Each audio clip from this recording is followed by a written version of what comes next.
Ser podcast. Hola, somos Toña Medina y Ángeles Oliva. Juntas hacemos Por el Principio. En este episodio, Juanma Iturriaga recuerda los viajes en el 1500 de su padre, sus inicios jugando al hockey sobre patines y cómo hablaba con sus abuelos sordos. 1, 0, 6 y 7, 14. 9, 5, 8 y 5, 27. 3, 4, 8 y 0, esta es fácil, 15. Me llamaban Pitagorín, yo creo que fue uno de los primeros motes que tuve, ¿no? Sí, siempre me ha traído mucho el número y las sumas y las operaciones. Y entonces, pues bueno, una de las cosas en las que practicaba era sumando los números de las matrículas de los coches. Entonces iba por la calle y 23, 14, 17...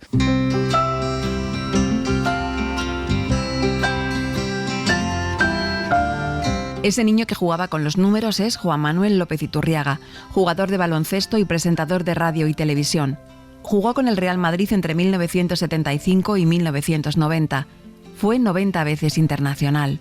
Iturriaga fue uno de los integrantes de la selección española que ganó la medalla de plata en los Juegos Olímpicos de Los Ángeles 1984, en el momento de mayor popularidad que ha tenido el baloncesto en España. Después de retirarse del baloncesto, en 1990, empezó una carrera como presentador de televisión con la que ha trabajado en numerosos programas.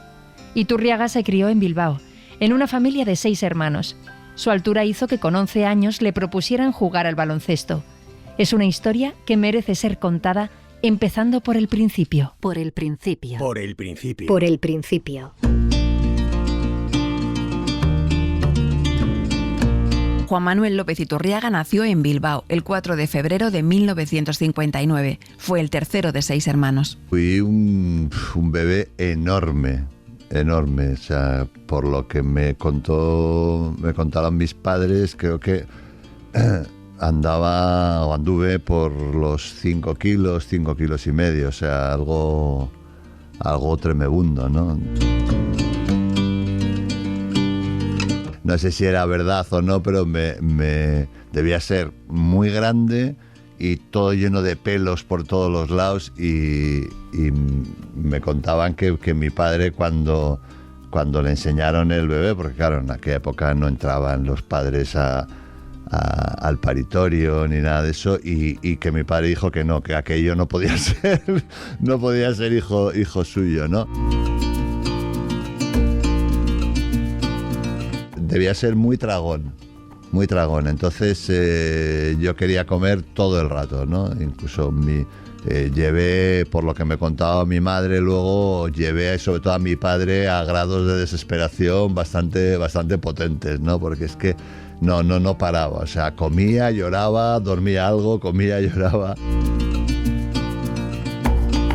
Y entonces ahí, por ejemplo, mi abuelo paterno, Pepe, lo que hacía era darme el chupete y lo untaba en azúcar y me lo daba y eso al parecer me calmaba. ¿Qué ocurrió? Que claro, el azúcar acabó machacándome todos los dientes de leche, se me cayeron, pero no en su momento, creo, sino debido a eso. Y tengo alguna foto y eso que salí, bueno, se ve los dientes totalmente machacados, ¿no? Claro, todo el día dándole al chupete con azúcar, pues no debía ser muy bueno.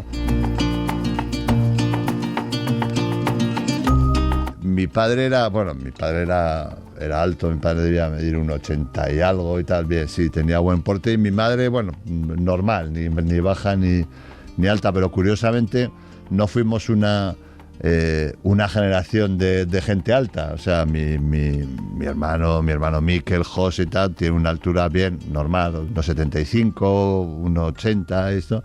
Y mis hermanas lo mismo, y el único un poco que se desmadró un poco de altura fui yo. Sí, eso es curioso, ¿no? Pero luego ves otro tipo de familias y son todos, yo qué sé, los Gasol, todos son gigantescos, ¿no? Pero en mi caso el único que se saltó un poco las medias fui yo, sí.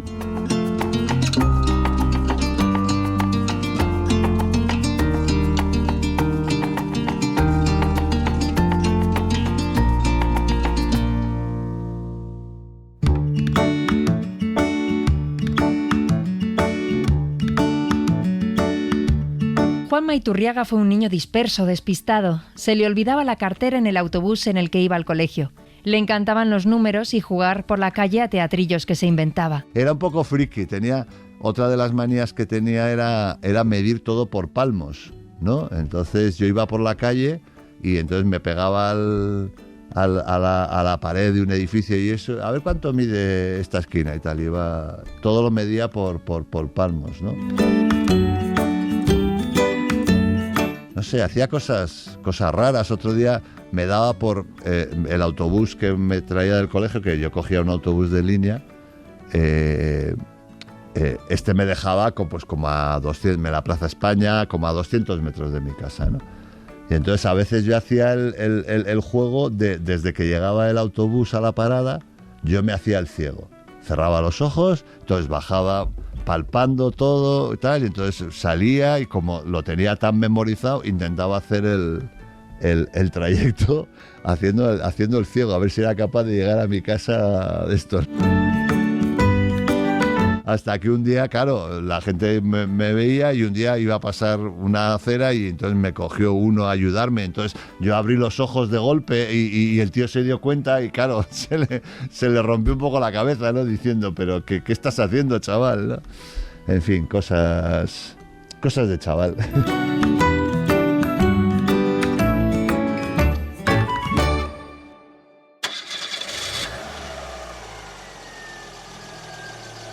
Los domingos toda la familia iba a pasar el día a Mioño, un pueblo al lado de Castro Urdiales, en Cantabria, a solo 31 kilómetros de Bilbao. Con las carreteras de la época, para él y sus hermanos el viaje era una aventura. Iban en el Milky, como llamaban al Seat 1500 de su padre. 2 de los hermanos iban delante, en el asiento corrido del coche, y los otros 4 detrás. Cuando salíamos los domingos, que solíamos ir ahí toda la familia a un pueblo a 30 kilómetros de Bilbao a pasar el domingo, pues iba en el coche, era la época, claro, las carreteras eran 30 kilómetros, que ahora hay una autovía y tardas, pues eso, 15 minutos. En aquel caso tardabas 2 horas, o sea, parabas, que mis hermanas vomitaban, bueno, que aquellos viajes eran viajes casi interestelares, ¿no? Y yo una de las cosas que hacía para pasar el rato era sumar las matrículas de los coches que pasaban enfrente nuestro, ¿no? Y claro, en principio pues estaba muy bien, pero claro, a los 10 minutos, 15 minutos, o bien algún hermano mío me da un pescozón, o mi padre me pedía que me callase, porque claro, imagínate un crío de 10, 11 años pasándose media hora diciendo 12, 17, 23...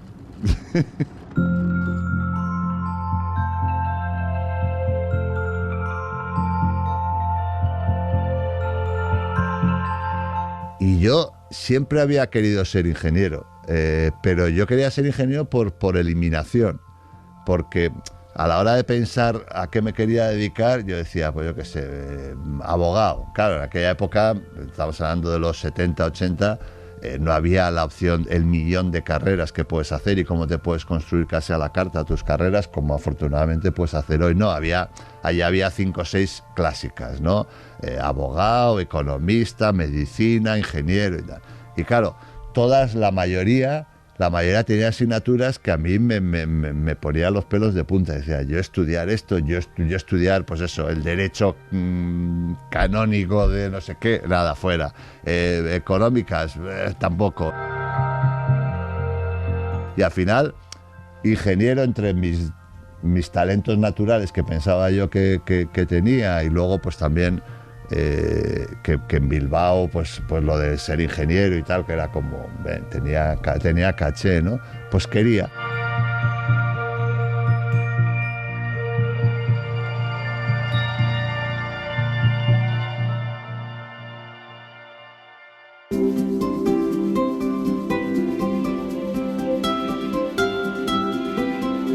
El padre de Juanma Iturriaga se llamaba José Antonio López Manzano, alias Josechu el de Haro, alias Manzanos.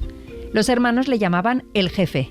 Era ingeniero, trabajaba en la fábrica de plásticos C-Plástica. C-Plástica era la compañía española de plásticos S.A., Fue la fábrica que introdujo en España en 1946 la Formica, una marca mítica en los recubrimientos plásticos, un producto clave en los muebles de cocina en la época del desarrollismo de los años 60 y 70 del siglo pasado. Sí, bueno, mi padre fue director de una fábrica que se llamaba... Bueno, él hizo ingeniero y todo esto, y entonces llegó a ser el director de una fábrica de una empresa que se llamaba C-Plástica, ¿vale? Que se dedicaba al plástico. Mi padre era un enamorado del plástico, cosa que ahora yo he vivido, por un lado, mi padre, que un enamorado del plástico, y mi mujer, que es artista, y la base grande de su trabajo es la concienciación del desastre que supone la utilización y el despilfarro de plásticos por todo el planeta, ¿no?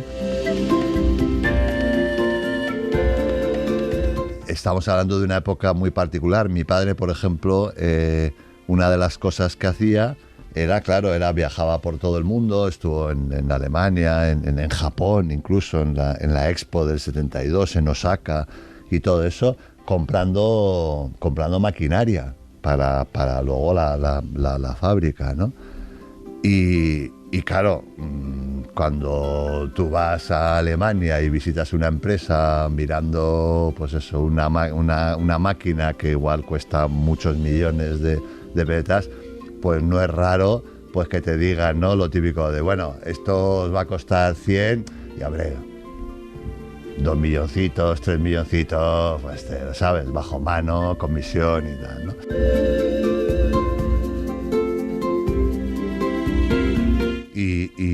Y mi padre nunca aceptó, es más, tuvo en algún momento unas grandes decepciones personales con amigos suyos y compañeros de trabajo cuando se enteró, pues que en fin, que habían pillado mordida, ¿no? En ese aspecto él era súper legal, ¿no? Y honesto y honrado, ¿no? Y yo creo que eso creo que se me ha pegado, ¿no?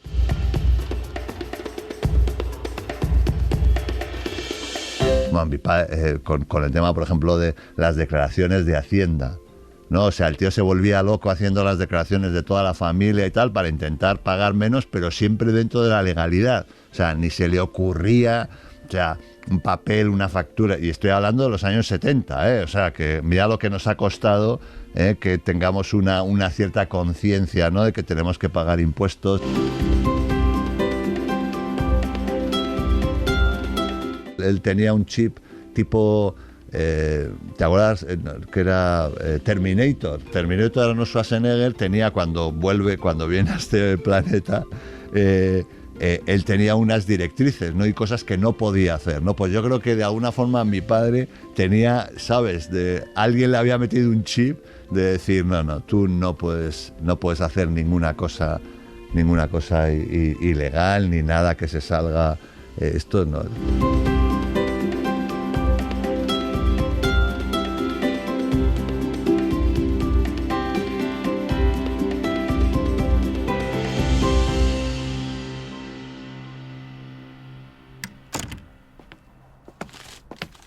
¿Qué tal, Juanma? Uy, vaya cara traes. ¿Ha ido mal el entrenamiento? Me he enterado de que Mikel va por ahí diciendo en la cancha que soy un abusón. ¿Y por qué crees que lo dice? Porque soy bueno y me tiene envidia. No se me ocurre otra cosa. Bueno, hijo, piensa también en lo que puedes estar haciendo tú. ¿Yo qué culpa tengo de ser alto y jugar bien? ¿Qué hago? ¿Me corto las piernas? Mira, yo no sé por qué te llama abusón y no está bien, pero te digo lo de siempre. Piensa en los demás. Igual estás haciendo algo que le molesta. Me insulta a mis espaldas, papá. Y tú me dices que me ponga en su lugar. Hay que ponerse en el lugar del otro para entenderle. Me voy a mi habitación. Vale, hijo. Luego te veo.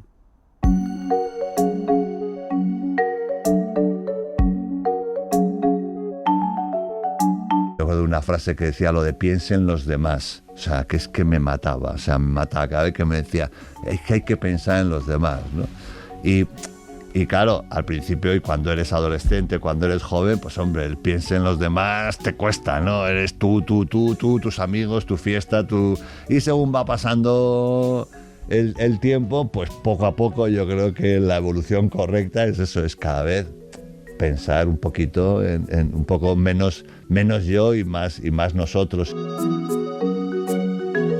En muchas situaciones, en lugar de quedarte simplemente con la visión que puedas tener tú, intentar entender por qué el que tienes delante tiene la visión que tiene, ¿no? Y pensar un poquito, bueno, si ha hecho esto, ¿por qué lo ha hecho?, ¿no? Dedicarle unos cuantos segundos o minutos, horas, días o años en entender, ¿no? En entender a la gente y no simplemente pararte en el primer, es que este tío es un cabrón, y ya está. Y ahí no, bueno, ¿y por qué? ¿Por qué lo habrá hecho, no? Después de jugar en el Real Madrid durante 12 años, su salida fue muy abrupta. El entrenador Lolo Sainz le echó en un momento en que Iturriaga estaba encantado porque era el capitán del equipo. No quería irse, pero no le quedó opción e hizo la bilbainada de irse sin cobrar. Volvió a su casa, a Bilbao, jugó una última temporada en el Caja Bilbao y colgó la camiseta para reinventarse en presentador de televisión, comentarista deportivo, humorista y escritor. Por ejemplo, a mí cuando yo acabé mi carrera deportiva en el Madrid, que fue un poco abrupta y, en fin, que fue un poco muy dolorosa, yo durante mucho tiempo estuve echando la culpa hasta el empedrado. O sea, la culpa de que yo me hubiesen echado del Madrid, era del entrenador, era de mis compañeros, era de todo el mundo menos de mí. Y hasta que un día dije, bueno, voy a analizarlo desde otro punto de vista, ¿no? A ver qué he hecho yo para merecer esto, ¿no? Y claro, evidentemente, pues te das cuenta pues que los errores que has cometido.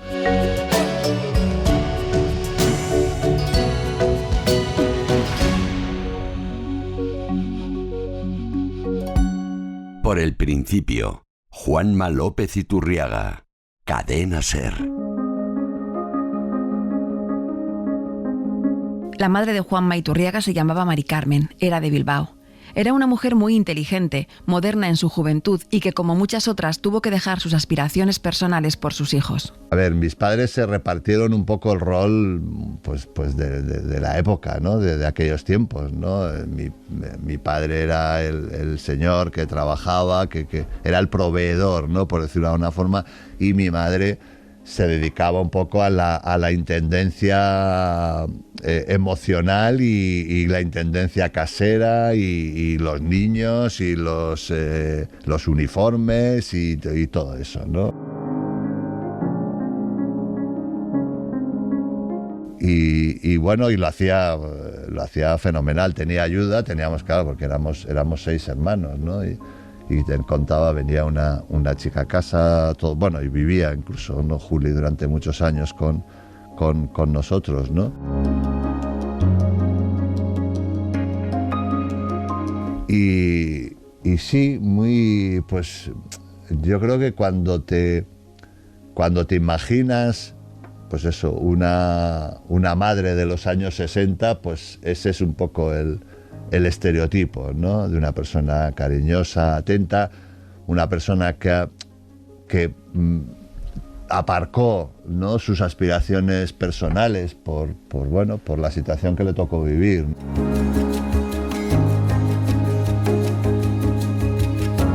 Pues cuando, por ejemplo, mis hermanas, ¿no? Pues llevaron la vida que llevaron y tuvieron la libertad que tuvieron y pudieron elegir lo que querían, y en fin, y un montón de cosas. Había un poco, ella por un lado se alegraba, ¿no? Pero por otro lado, yo creo que tenía la cabeza diciendo, si yo volviese a nacer y naciese no en los 60 o 50, sino ahora, probablemente mi vida sería diferente.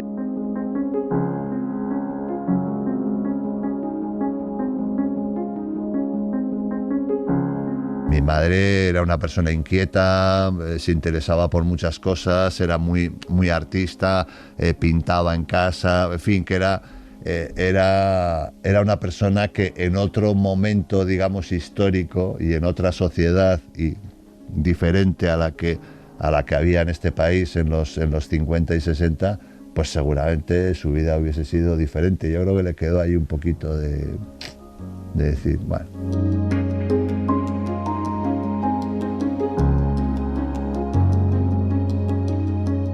es muy difícil que teniendo 6 hijos no haya siempre alguno de ellos o alguna problemática familiar, ¿no? Entonces, ahí sí que yo miraba y decía, joder, bueno, bien, sí, pues tiene problemas, yo qué sé, en el cole, ¿no? Pero fíjate, los otros 5 vamos muy bien, ¿no? Pero claro, no podía, ya le consumía el problema.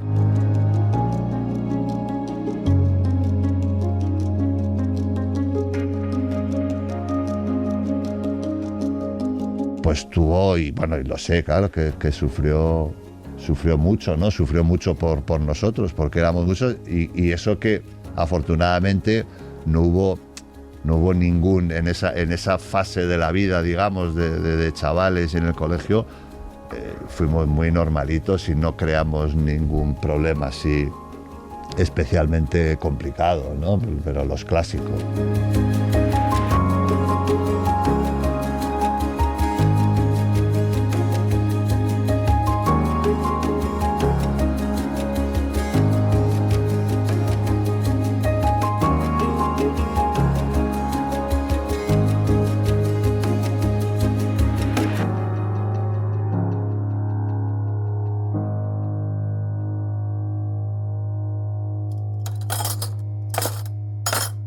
¿Quieres algo de merendar?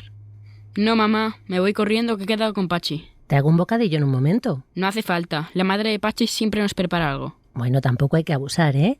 ¿Os quedaréis allí toda la tarde? Vamos a ver la salida del partido. ¿Cómo os gusta verle salir del campo, eh? Espero que oigan el Atleti y salgan contentos. Hoy juega contra el Real Madrid. No está fácil, pero no hay que perder la esperanza. Como ganemos se va a montar una buena en Bilbao. ¿No nos dejarán dormir? Me voy, mamá. Adiós. Adiós.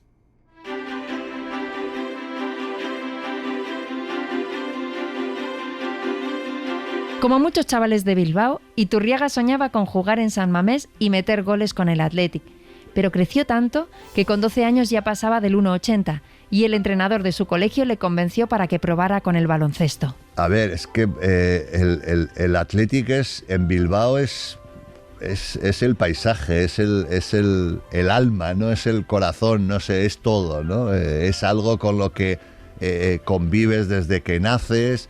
Y lo mamas desde que eres un chaval, ¿no? Yo recuerdo cómo nos gustaba, teníamos un amigo mío, bueno, un amigo del cole, vivía al lado de una de las calles de Doctor Araiza, una de las de Pozas, una de las calles, digamos, vertebrales de Bilbao, que acaba en San Mamés, ¿no?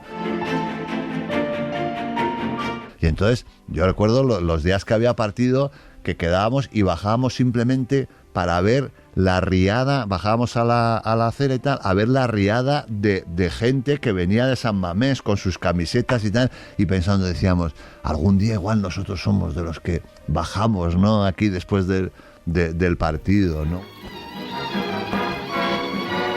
En San Mamés, con un lleno impresionante, se ha disputado el partido de Liga entre el Atlético de Bilbao y el Real Madrid.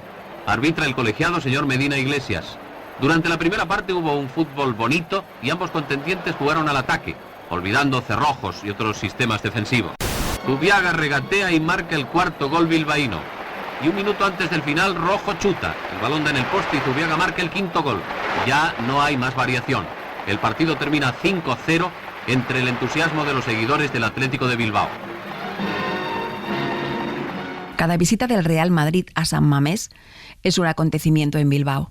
Aunque ha habido otras victorias del Athletic frente al equipo blanco, en 1970 el Atlético de Bilbao metió la mayor goleada de su historia al Real Madrid. Fueron 5-0 bajo la lluvia. Un día bueno, un 5-0. Recuerdo un 5-0 del Athletic al Real Madrid, que fue, bueno.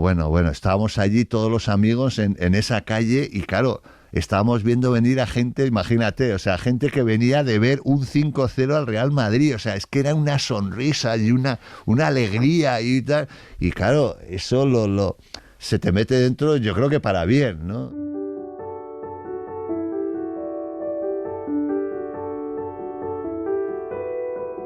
Iturriaga es el tercero de 6 hermanos, 2 chicas y 4 chicos. No, eso que ves sí, en pelis de estas de 6 y uno más y que se casan 2 y son 12 niños y todos son súper organizados.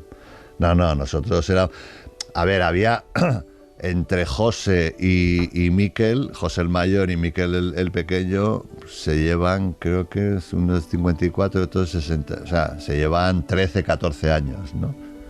Con lo cual, ya pudo haber, seguramente cuando llegaron los últimos, los mayores, pues yo creo que José ya se había ido de casa, en fin, que coincidir los 6 de golpe en esto, yo creo que no, que no coincidimos, ¿no?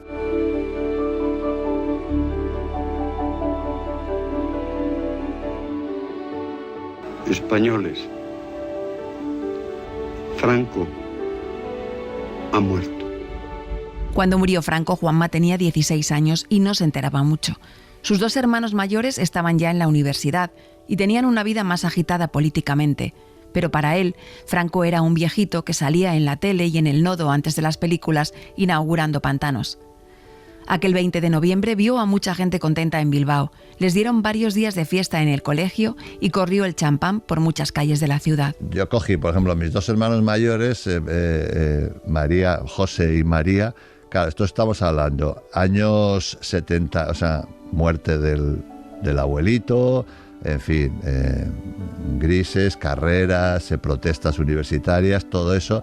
Claro, y toda esa les pilló a mis hermanos, a mis 2 hermanos mayores con 16 y 18, con 15 y 17, claro, con lo cual estaban inmersos en la batalla política, pero a saco. Y yo empecé a jugar a baloncesto con 11 años, ¿no? Y entonces ya ese era mi juego, ¿no? Entonces no teníamos, no recuerdo, bueno, una época que me dio por jugar al ajedrez un poco con mi hermano José y tal, pero no.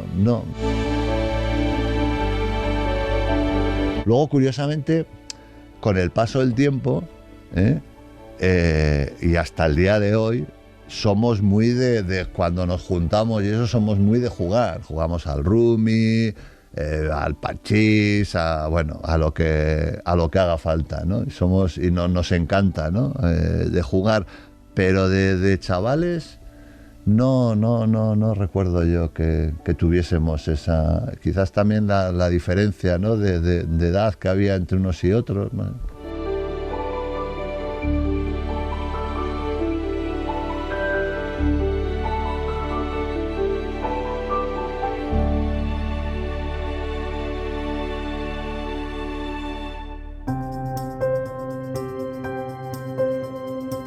Los abuelos maternos de Iturriaga eran maestros. Se conocieron trabajando en la escuela. La abuela, Juanita, siguió trabajando después de la guerra.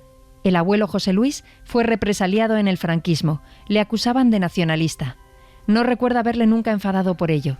Hasta 1977, ya jubilado, no le rehabilitaron.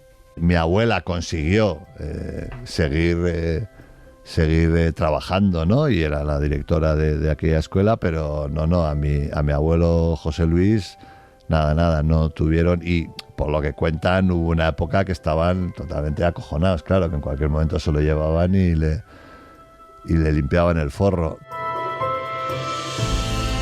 Pero bueno, hubo suerte y simplemente pues no le dejaron ejercer como maestro. Y creo recordar que ya en los últimos años de vida hubo una especie de reparación, digamos, oficial, ¿no?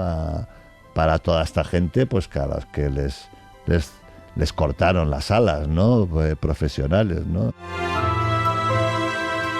Y nada, pues fue pues amo de casa, vamos. Yo le recuerdo siempre pues con mi abuela y la verdad es que era un tipo, bueno, era una pareja, era casi de matrimoniadas. La pareja de mis abuelos estaban todo el día discutiendo. Mi abuela, que tenía un carácter del copón, y entonces cuando yo solía ir a comer los sábados al mediodía, iba a comer a casa de mis abuelos. Iba yo, iba mi tío, un tío que tenía cura, mi tío Juan. Y entonces mi abuelo se ponía a contar historias. Empezaba, digamos, a contar la historia y de vez en cuando se iba por las ramas, ¿no? Se iba por las ramas un rato, y aquello, enganchaba otra historia por ahí, ¿no? Y luego a veces volvía y otras veces ya se quedaba allí, ¿no? pero me hacía mucha gracia cuando cada vez que se iba un poquito por las ramas, mi abuela, pero José Luis, ¿pero qué le estás contando al chaval? ¿Pero qué más qué estás diciendo de esto? Bueno, y a mí me encantaba, o sea, me encantaba ir allá a comer y verles. O sea, yo iba siempre con mi abuelo. O sea, mi abuelo era muy tierno y no sé, y con una vida, pues fíjate, o sea, ser maestro y no poder, y que no te dejen ejercer, ¿no?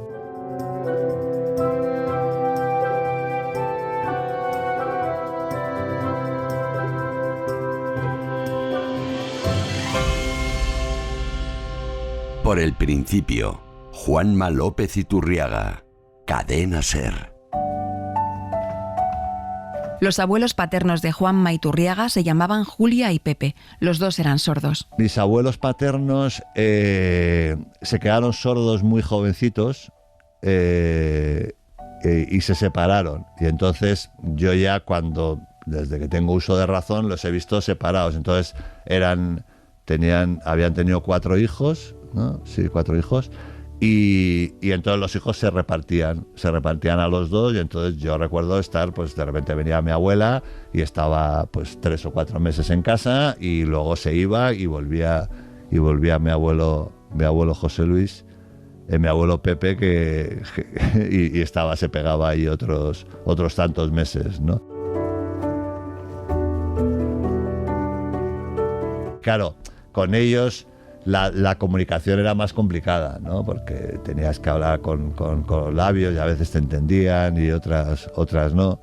Y además mi abuelo, que es una frase que todavía utilizamos mucho los hermanos, ¿no? Cuando tú le intentabas explicar ya por segunda vez y eso, y él te decía que ya lo sé, que no me digas nada, que ya lo sé. Y entonces esa frase es una frase familiar, ¿no? Cuando te enrollas un poco, le cortas diciendo que ya lo sé, que no me digas nada.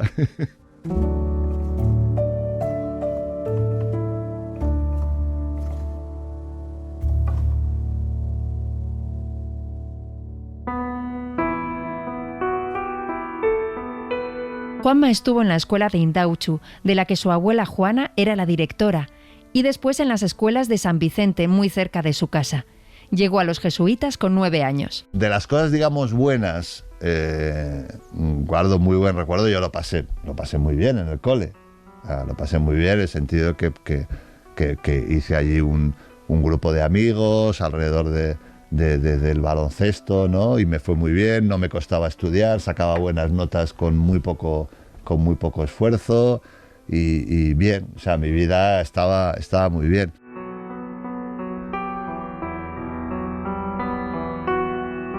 El problema es que con el paso del tiempo me he ido dando cuenta de que, en fin, parte de la educación que nos dieron no me hizo nada bien, y nos metieron, no solo a mí, o sea, nos metieron cosas en la cabeza que no deberían hacerlo. Tuvimos algún tipo de experiencia, en fin, rayando la ilegalidad, por decirlo suavemente.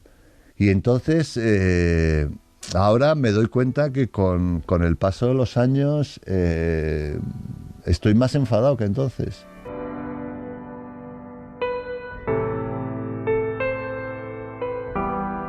Al final eran los menos, ¿no? Los que dejaban menos huella. O sea, estabas acostumbrado, llegaba allí don Juan, que era el profesor de música, te hacía cantar, y si no cantabas bien te soltaba una hostia. Y bueno, pues nada, no, el resto se reía, y cuando le tocaba a otro te reías tú, y punto, ¿no?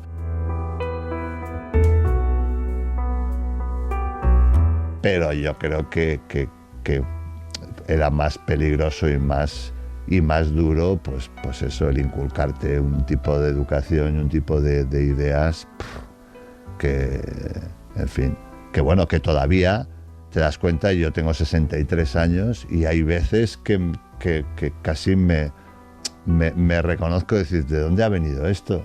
Y esto ha venido de pues eso, todo el tema de la culpa, el sexo, la mujer, en fin, Dios...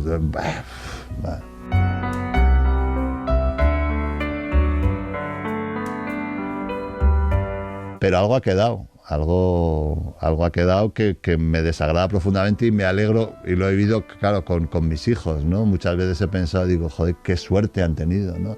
Qué suerte han tenido que no han tenido esta carga, ¿no? que sufrimos nosotros, y este lavado de coco tan nocivo, ¿no? al que vimos, por no hablar de algunas situaciones que, en fin, que ya estamos viendo, ¿no? Que poco a poco van saliendo a la luz.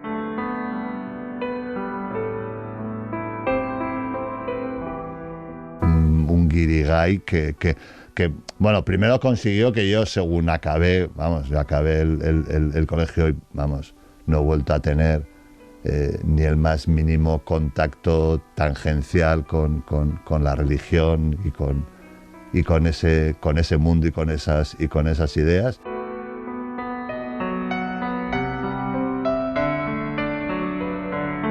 Era inapropiado, o sea, hicieron cosas muy inapropiadas. Algunos, no estoy hablando de todos, pero algunos, a una situación cuando te hacían confesar y ibas allí y te empezaba allí te cogía la cara y te daba 4 besos y no sé, algo un poco que en su momento solo nos reíamos y de, joder, mira, tal, y a mí también es verdad, y me ha preguntado si hago, joder, a mí un cura me preguntó si hacía agujeros en la puerta del cuarto de baño donde se cambiaba la chica para verle desnuda.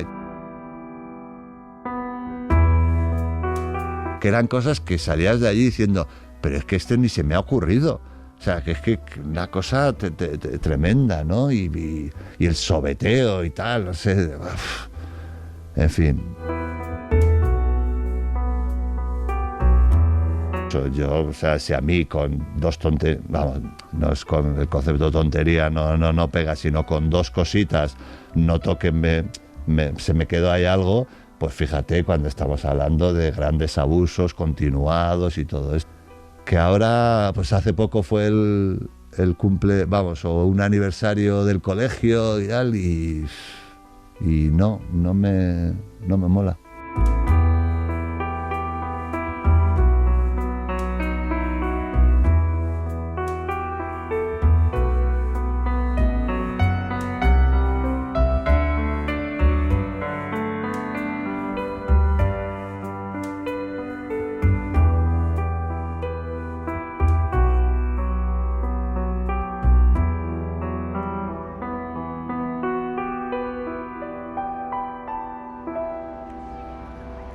Tú, chaval, ven aquí. ¿Yo? Sí, claro. ¿Quién si no? Ven. Tú eres muy alto para estar haciendo el tonto por ahí. Vente a jugar al baloncesto. Te espero mañana después del colegio. Sí, señor. Mañana a las 5. A las 5 no sé si puedo. Como no te vea mañana a las 5, te llevo yo mismo de la oreja. Sí, señor. Y trae ropa de deporte. Michel Ureta es una referencia en la historia del baloncesto del Colegio Jesuitas de Indautxu. Fue su entrenador durante 30 años y fue la persona que se fijó en Iturriaga y le propuso jugar al baloncesto. Con él empezó Iturriaga a entrenar. A mí lo que me gustaba era el fútbol, estamos hablando de Bilbao, del Athletic, con lo cual los chavales lo que queríamos era jugar en el Athletic, ¿no? Pero claro, yo crecí bastante rápido, con 12 años ya medía un 80 y algo, y que era un personaje, porque Michel era un entrenador de baloncesto, llevaba en el colegio un mogollón de tiempo. Y era un tío con un carácter volcánico, ¿no? Y que al que, te daba, le teníamos terror en el patio. Que cuando se cabreaba, ¡wow! Y entonces un buen día me estaba ahí haciendo el idiota en el patio, no sé qué estaba haciendo, pues eso, pegando patadas a una piedra. Y de repente se me acercó y me enganchó, y yo creo, siempre cuento, y así lo recuerdo, no sé, igual eso, pero lo recuerdo como cogiéndome casi de la oreja, ¿no? Llevándome a decir, deja de hacer el idiota y vente al campo de baloncesto. Con la altura que tenía, pues al principio, pues claro, me salía. o sea, porque cogía todos los rebotes y metía muchos puntos y eso yo creo que muchas veces es lo que te decide ir por un deporte. No pruebas mucho y normalmente al final en el que crees que eres mejor seguramente te quedes, ¿no? Y a mí fue lo que me pasó, o sea, se me daba tan bien y sacaba tanta ventaja de mi altura que dije, pues oye, olvidémonos de San Mamés y vamos por aquí, ¿no?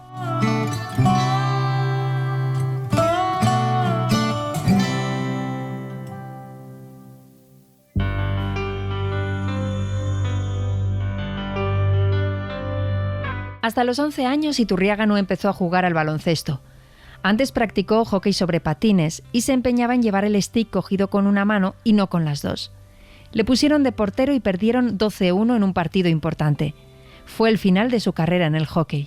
Un día, cuando Iturriaga tenía 12 años, el entrenador, Michel Ureta, le presentó al equipo a Pepe Auseré, el entrenador de la selección española de minibásquet. Auseré les dijo que en 3 semanas iba a seleccionar a jugadores para ir a Italia, a un torneo internacional. Les dio unas pautas de ejercicios y a las 3 semanas regresó. Iturriaga fue seleccionado y esa fue la primera vez que salió en el periódico. Juanma jugó en Internacional Minibásquet infantil y después juvenil. Aunque en principio pensó en irse a jugar a Barcelona, la empresa en la que trabajaba su padre, C-Plástica, fue absorbida por Explosivos Río Tinto y la familia se trasladó a Madrid. En 1976, Juanma llegó a la ciudad deportiva del Real Madrid y ahí comenzó su carrera. Yo era muy bueno y lo sabía. Entonces, a mí todo lo que me iba pasando lo daba casi por normal, ¿no? Claro, con 12 años me iban a la selección de minibásquet. Yo decía, claro, es que soy muy bueno, es que se me da muy bien el baloncesto. Y con 14 años me llevan a la juvenil. ¿Cómo no me van a llevar? Y con 17 años me llevan a la junior, que era para chavales de 19, pero es que yo era muy bueno. Incluso cuando por primera vez me convocan para la selección española de baloncesto, la de mayores y tal, para mí hay gente, no, el debut, llegar a la selección y tal, no, a mí llegar a la selección era una cosa tan normal y la tenía tan asumida desde hace años atrás que no me supuso ninguna emoción especial. Es más, hay una entrevista, pues me hicieron una entrevista que pues debía tener 14 años o 15 años, pero bueno, tú... Que tu aspiración será llegar a la selección española, ¿no? Y yo le dije, no, mi aspiración es llegar a la selección europea. Yo a la selección española la daba por hecho. Fue todo como muy natural, ¿no? Y el concepto profesional no lo manejábamos. O sea, yo de hecho estudié una carrera a la vez. O sea, que no era, no, ahora me voy a hacer profesional, no, y ganábamos un buen dinero, pero que tampoco era para tirar para tirar cohetes, ¿no? Con lo cual no tuve ese dilema o esa, no, quiero ser profesional, no, yo quería jugar a baloncesto y las cosas fueron surgiendo, ¿no?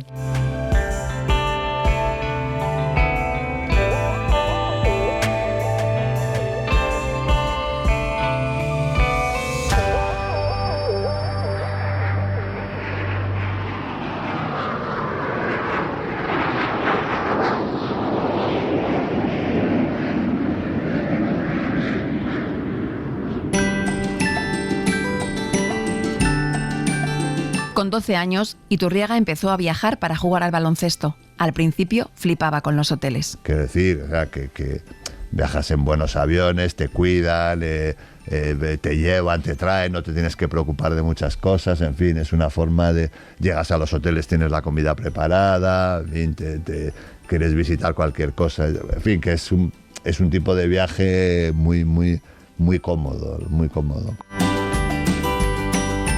No son viajes turísticos, porque es verdad que muchos de los viajes llegas, entrenas, pum, te vas. Pero bueno, vas allí, conoces el ambientillo, hablas con un par de personajes de la zona, visitas, si puedes, el día de partido un ratito algún monumento así especialmente significativo.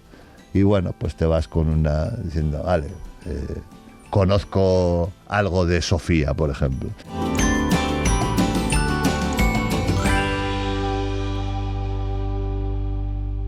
Por el principio, Juanma López Iturriaga, Cadena SER. ¿Podrán disparar sin que le den a ella? ¡No suban! ¡Pueden alcanzarles a ustedes!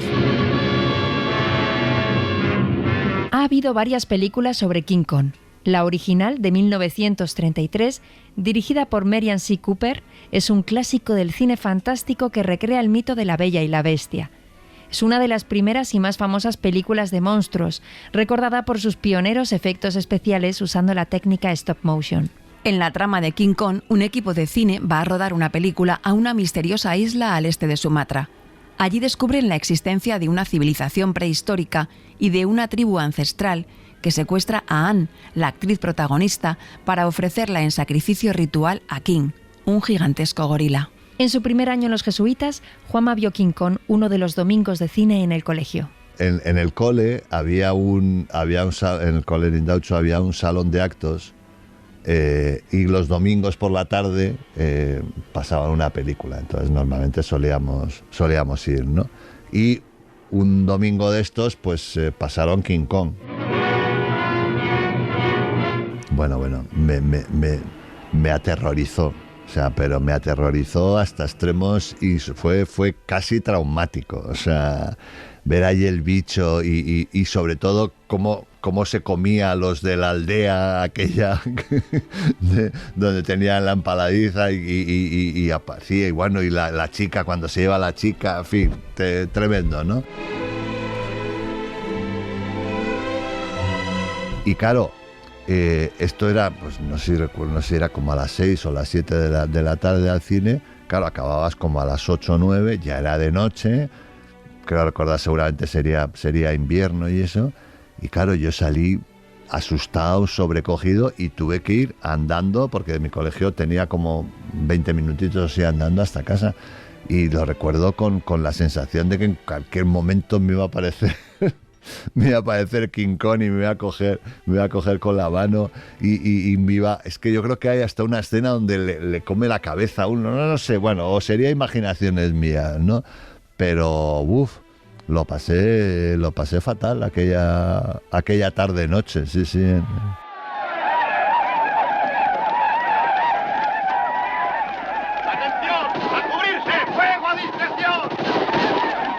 Recuerdo también otra peli que era como, creo que se llamaba Horizontes Lejanos o algo así, que era de indios y vaqueros, y entonces una escena donde había un tipi de esos de los indios y entonces detienen o capturan a no sé quién y entonces le enseñan, abren la puerta, o la tela del tipi, y en el tipi, en medio del tipi había como una especie de laguito, que fíjate, en un tipi laguito donde había un cocodrilo y entonces se le veía dándose vueltas al cocodrilo y aparecían como trozos de mano, como que habían echado ahí a alguien y se la estaba zampando, ¿no?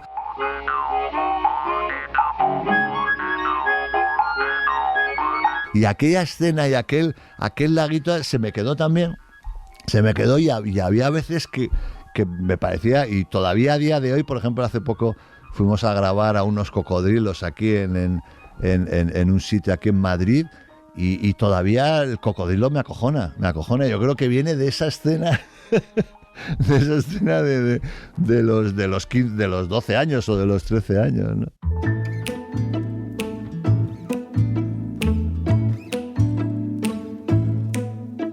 En Bilbao hay un antes, un AG y un DG, antes del Guggenheim y después del Guggenheim, ¿no? Sí, claro, no tiene nada que ver.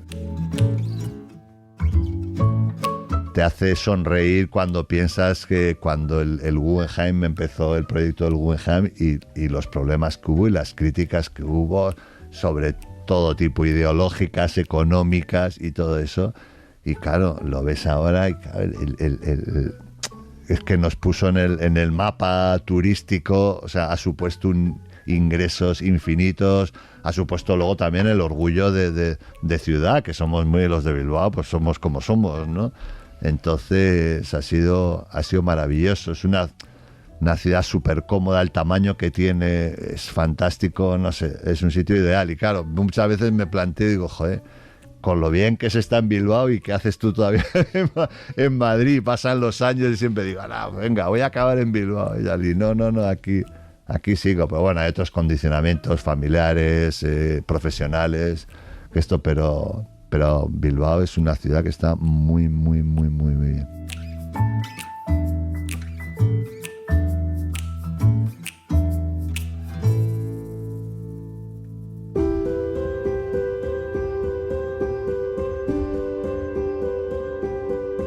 Juanma López Iturriaga sigue llevando con él el pozo de su infancia en Bilbao. Cuando pierdo brillo, por decirlo de alguna forma, ¿no? O sea, esos momentos donde dices, estás apagado, tío, estás apagado. Y no hay nada que te ilumine más que el volver a los 16 o a los 12 y de repente eso, ¿no? Esa luz que tienen los niños, ¿no? En su despreocupación, en su felicidad, ¿no? Muchos niños, a ver, que claro, hay de todo y hay desgraciadamente muchos niños pasándolo mal. La gente muy seria, el concepto serio que está totalmente sobrevalorado, ¿no? Dicen, seamos serios, no, ni de coña. Es que no, es que podemos, es que no, porque ¿por qué tenemos que ser serios? O sea, y claro, como asociamos la seriedad a, digamos, la legalidad, el hacer bien las cosas, tal, que no, tú puedes ser serio y puedes ser un petardo. Y puedes ser muy simpático, divertido, alegre y tal, y ser riguroso, y ser profesional, y ser, en fin, un montón de cosas, ¿no? Me pone muy esto de que se valore tanto la seriedad, no, yo creo que hay que cambiar los conceptos.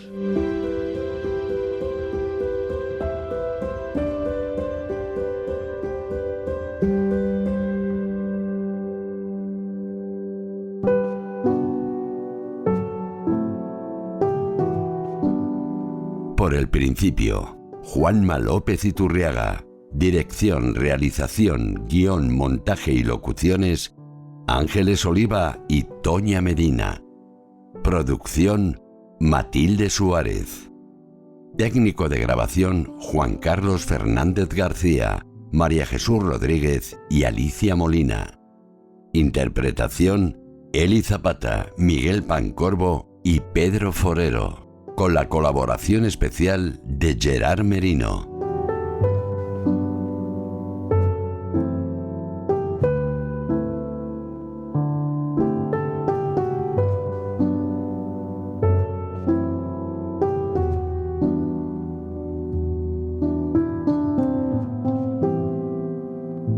Suscríbete a Por el Principio. Todos los episodios y contenidos adicionales en la app de Cadena SER y en nuestros canales de Apple Podcast, Spotify, iVoox, Google Podcast y YouTube.